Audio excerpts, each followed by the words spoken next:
Hello friends, welcome to my channel. Rita Chatterjee আপনাদের কাছে উপস্থিত, Elena beauty salon and spa tips and টিক্সের তরফ থেকে। সকলে ভালো আছে নিশ্চয়ই। গরম পড়ে গেছে, এখন আমাদের সমস্যা হচ্ছে হেয়ার নিয়ে। হেয়ারে কী হয়, হেয়ার ফল মানে সকলেরই একটা কিন্তু একটা ব্যাপার শোনাই যায় সবসময় যে আমাদের হেয়ার ফল হচ্ছে। আজকে এই ভিডিওটি আমি যাদের ম্যাসিভ হেয়ার ফল হচ্ছে সেই ব্যাপারটাও ক্লিয়ার করব, এবং যাদের মোটামুটি একটা হেয়ার ফলের টেন্ডেন্সি রয়েছে তাদের ব্যাপার নিয়েও ক্লিয়ার করব কেন আমাদের ধরনের হেয়ার ফলগুলো হয়, এবং এই হেয়ার ফলের জন্য আমাদের নানান রকম সমস্যা হয়। তার ভেতর থেকে আমাদের কিন্তু বেছে নিতে হবে যে কোনগুলো আমার প্রবলেম, সেগুলোকে কাট করতে হবে। তা নাহলে কিন্তু আমাদের এই জিনিসটা থেকেই যাবে। প্রথমত আমি বলি যে হেয়ার ফল কেন হয়। হেয়ার ফল হওয়ার কারণ হচ্ছে যখন ম্যাসিভ হেয়ার ফল হয়, অতিরিক্ত হয়, তখন দেখা যায় যে হয়তো হরমোনজনিত কোনো প্রবলেম হয়েছে, সেখানেও হতে পারে। হঠাৎ করে একটা হরমোনজনিত প্রবলেম যদি হয় তখন হেয়ার ফল হয়, বা মেডিসিনস অতিরিক্ত পরিমাণে যদি আমরা মেডিসিনস নিয়ে নিই, কোনো বড় রকমের কঠিন অসুখ করেছে যার জন্য আমাকে মেডিসিনস নিতে হয়েছে, তার একটা সাইড এফেক্ট হতে পারে।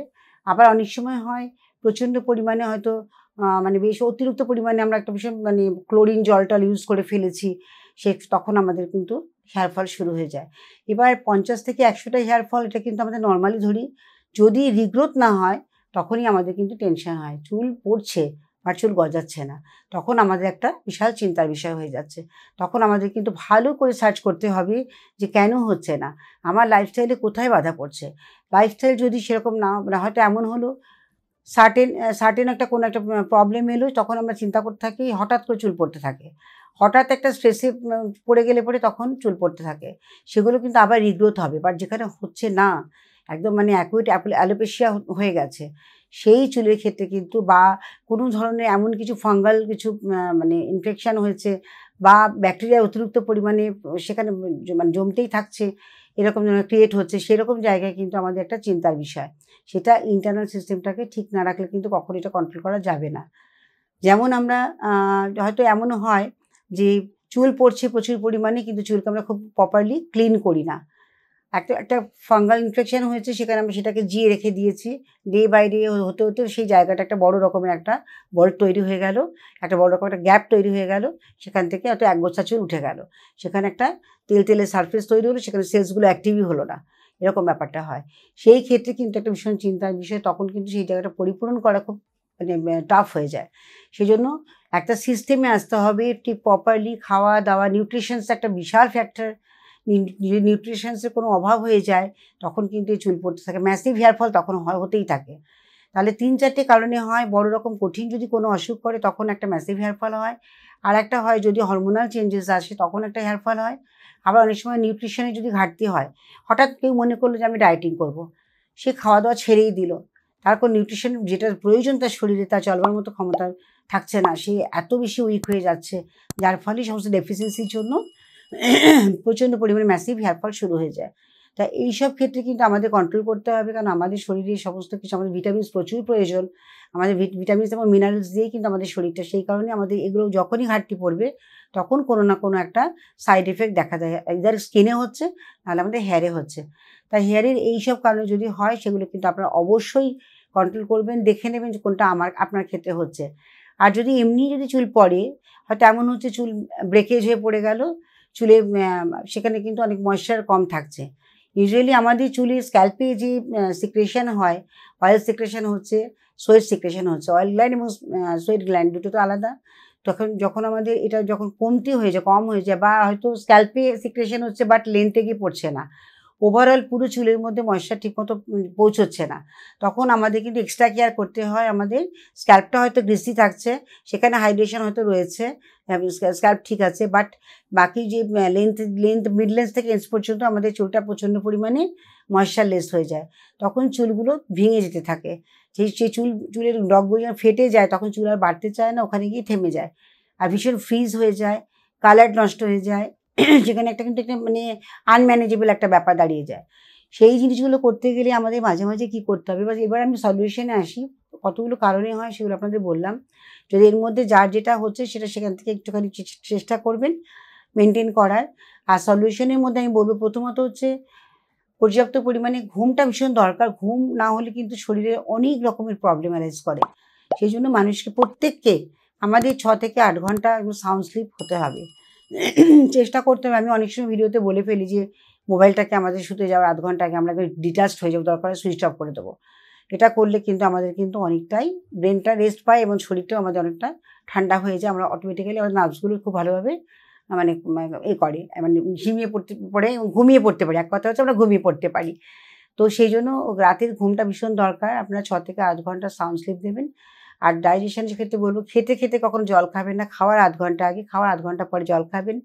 ভাত খান বা যেকোনো খাবার খান না কেন সেটাই সেই মিলটাকে যখন নিচ্ছেন তখন মিনিমাম 80% খাবেন আর 20% গ্যাপ রাখবেন যাতে জলটা সেখানে খাওয়া যায়। কারণ ওভার যখন হয়ে যাবে তখন আমরা জলটাও ঠিকমতো খেতে পারি না, তখনই কিন্তু আমাদের ইনডাইজেশন শুরু হয়ে যায়। প্রচণ্ড অম্বল গ্যাসে আমরা কষ্ট পাই। তো সেগুলোকে মাথায় রাখতে হবে। খাওয়া দাওয়ার সময় আমরা ভরপেট খাবো না, একটু খালি রেখে আমরা খাবো। এটা করতে হবে। খেতে হবে এখন যেহেতু গরম পড়ে গেছে, স্ক্যাল্পটাকে আমাদের প্রচণ্ড পরিমাণে কিন্তু হাইড্রেট করতে হবে, কারণ প্রচুর পরিমাণে আমাদের ঘাম এবং তেল দুটোই সেক্রেশন হতে থাকে। আর প্রচুর পরিমাণে এখানে ব্যাকটেরিয়া তৈরি হয় বা ফাঙ্গাল ইনফেকশন অনেক সময় হয়। সেই জন্য স্ক্যাল্পটাকে পরিষ্কার রাখতে হবে। শ্যাম্পু দরকার হয় অল্টারনেট ডেজে করতে হবে। আর শ্যাম্পু করার সময় বুঝে নিতে হবে যে কোনটা আপনার চুলের জন্য উপযুক্ত, সেইভাবে শ্যাম্পু চুজ করবেন। যেখানে যে সমস্ত শ্যাম্পুতে হাইড্রেশন ব্যাপারটা রয়েছে আপনার ইনগ্রেডিয়েন্টসগুলো পড়ে নেবেন, শ্যাম্পুর গায়ে লেখা থাকে সেগুলো কিন্তু অবশ্যই হাইলোনিক যেটা রয়েছে এরকম হাইলোনিক অ্যাসিড কিন্তু ভীষণভাবে আমাদের স্কিনকে হাইড্রেট করে। তো সেখানে এই ধরনের ইনগ্রেডিয়েন্টসগুলো দেখে তবেই আপনাকে কিন্তু ইউজ করতে হবে। তো শ্যাম্পু চুজিং, শ্যাম্পু করা, তারপরে কন্ডিশনার কী করছে, কন্ডিশনার আমাদের চুলকে ভীষণভাবে কিন্তু মেনটেন করছে এবং সেখানে ময়েশ্চার দিতে সাহায্য করছে। কন্ডিশনার লাগিয়ে শ্যাম্পু দুবার করে ভালো করে ওয়াশ করে নিয়ে কন্ডিশনার মিড লেন্স থেকে এন্ড পর্যন্ত লাগাতে হবে, যাতে সেই চুলগুলো ডিসকালার বা যদি স্প্লিটেজ না হয়ে যায় সেগুলোর দিকে খেয়াল রাখতে হবে। আর চুলের সমস্যা হচ্ছে সবথেকে বড় কথা হচ্ছে খুব ভালো করে কোমিং করতে হয়। চুল যে পড়ে যায় অনেকে ভয় পেয়ে চুল আঁচড়াতে চায় না। আমি বারবার বলি যদি ব্রাশ সার্কুলেশন না হয় তো সেখানে কিন্তু আমাদের সেলসগুলো ইনঅ্যাক্টিভ হয়ে যায়, সেলসগুলো সেইভাবে অ্যাক্টিভ থাকে না, তখন আমাদের হেয়ার রিগ্রোথ স্টপ হয়ে যায় বা স্লো হয়ে যায়। প্রথম ইন্টারনালিও হলো এক্সটার্নালিও আমাদের কিছু মানে ব্যাড হ্যাবিটের জন্য আমাদের ফলিং হতে থাকে। তো যদি উডেন কোম হয়, কাঠের চিরুনি, তাহলে তো খুবই ভালো।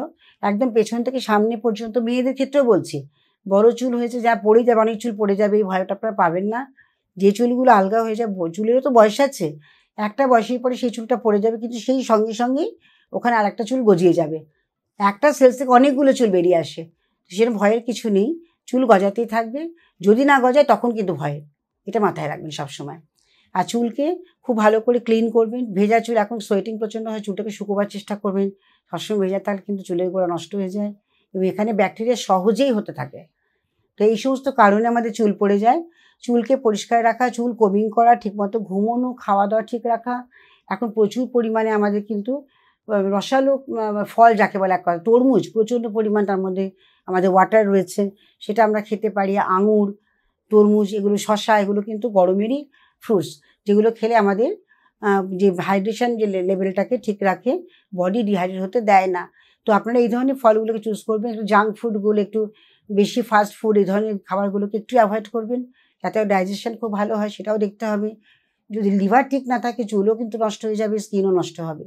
সেই জন্য চুলের ক্ষেত্রে চিন্তা করতে হয়, শুধুমাত্র বাইরে থেকে না, ভেতর থেকে দুটো সাইড যদি আমরা ব্যালেন্স করতে পারি তবে চুল কখনো খারাপ হয় না। যারা কালার করেন তাদের ক্ষেত্রে বলছি, চুল যখন খুলে রাখছেন, সানডে থেকে চুল আপনাদের ড্যামেজ হচ্ছে, চুলটাকে রক্ষা করার দায়িত্ব কিন্তু আপনার। আপনি খুব ভালো করে চুল শ্যাম্পু করে, কন্ডিশনিং করে, তারপরে আপনি হেয়ার সেরাম তো লাগাবেন ডেফিনেটলি, যাতে ট্যাঙ্গেল না হয়, চুলের ওপরটা একটা সিল করা থাকে। হেয়ার সেরাম আপনাদের সুন্দর সেই ম্যানেজেবল ব্যাপারটা এনে দেবে, এটা অবশ্যই করবেন। আর চুলের মধ্যে যেগুলো আমরা ইউজ করি, সে সিনথেটিক কোনো কিছু ইউজ করি, সেখানে কিন্তু অবশ্যই প্রপারলি ক্লিন করতে হবে। অনেকে হেনা, মেহেন্দি ইউজ করতে চায়। যারা মনে করছেন যে ভীষণ ইচিং হচ্ছে, ইরিটেশন হচ্ছে, জ্বালা করছে, একটু এগুলো সমস্যাটা হয় একটু এজিং পার্সেন্টদের বেশি হয়। তো এজেড পার্সেন্ট আপনারা কী করবেন, অ্যালোভেরা নেবেন। অ্যালোভেরা আমাদের স্কিনকে হাইড্রেট করে, আমরা জানি, ডিপ ময়শ্চারাইজিং করে। তো অ্যালোভেরা জেলের সঙ্গে আপনারা ক্যাস্টর অয়েল মিক্স করে একটু মাসাজ করতে পারেন, 20 মিনিট কি আধ ঘন্টা রাখলেন, রেখে শ্যাম্পু করে নেবেন।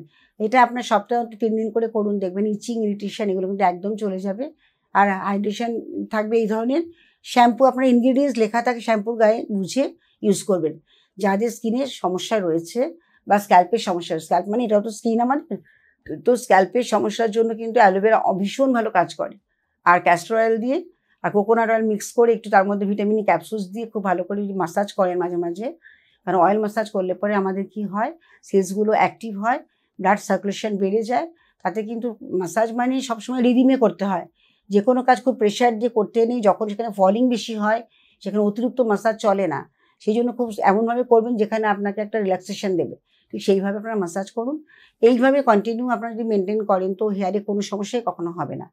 আমার মনে হয় এই ভিডিওটি আপনাদের ভালো লাগবে, কারণ হেয়ার জনিত সমস্যা ম্যাক্সিমাম লোকেরই কম বেশি রয়েছে। যাদের ক্ষেত্রে বলে ম্যাসিভ তাদের ক্ষেত্রেও আমি কিছু টিপস দিলাম, তাদের ক্ষেত্রে প্রযোজ্য। যাদের মানে এমনি নর্মালি একটা হেয়ার ফল হয় সেটা কন্ট্রোল করার জন্য চেষ্টা করছেন, তারাও কিন্তু আপনারা এই টিপসটাকে ফলো করতে পারেন। তাই এটা সাবস্ক্রাইব করুন, খুব ভালো করে আপনি এটা যত পারবেন শেয়ার করবেন, কারণ আপনার মতো হয়তো অনেক আপনার পরিচিত লোকেদের প্রচুর সমস্যা এই হেয়ারে আছে, তাদেরই হয়তো ভিডিওটি কাজে লাগবে। আশা করি সকলে ভালো লেগেছে। শেয়ার করুন, কমেন্টস করুন। আর কমেন্টস কারণ কোশ্চেন আনসার অবশ্যই আপনাদের সঙ্গে আবার নতুন করে ভিডিও করব। ভালো থাকবেন, সুস্থ থাকবেন। আজকের মতো শেষ করছি, আবার দেখা হচ্ছে নেক্সট ভিডিওতে। নমস্কার।